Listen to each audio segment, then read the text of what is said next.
ইউরোপের দেশ Greek cypress একটি প্রগ্রেসিভ দেশ, যেটা আগামীতে 2026 সালের ফেব্রুয়ারি অথবা মার্চে সেটা সেঞ্জনভুক্ত হওয়ার জন্য এনলিস্টেড হয়ে আছে। আমরা ধারণা করছি হয়তো ফেব্রুয়ারি বা মার্চে সেটা সেঞ্জনভুক্ত হয়ে যাবে। তো এখন একটি সুযোগ রয়েছে, যাদের IELTS এর স্কোর 4.5, 5 অথবা 5.5 এই অবস্থায় আছে। অন্যান্য কোনো ভালো দেশে আপনারা ভিসার জন্য চেষ্টা করেও ব্যর্থ হয়েছেন, আপনারা সাইপ্রাসে ট্রাই করতে পারেন। তবে একটা জিনিস আপনারা মাথায় রাখবেন, আপনারা ফলো করবেন বা দেখবেন আপনার IELTS এর স্কোরটি সেটি কি ইউকেবিআই ছিল না স্ট্যান্ডার্ড। অবশ্যই আপনারা স্ট্যান্ডার্ড লাগবে, ইউকেবিআই হলে হবে না।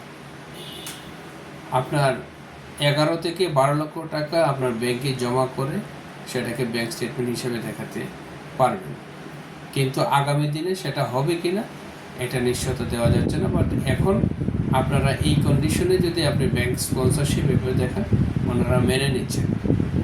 টিউশন ফিটা 5,500 ইউরো থেকে প্লাস মাইনাস হবে, কম বেশি হবে। আমি হিসাব করে দেখেছি অন্যান্য দেশের তুলনায় গ্রিক সাইপ্রাস এখনও অনেক রিজনেবল, ভিসা রেশিও ভালো, আপনারা ট্রাই করে দেখতে পারেন। ধন্যবাদ, আসসালামু আলাইকুম।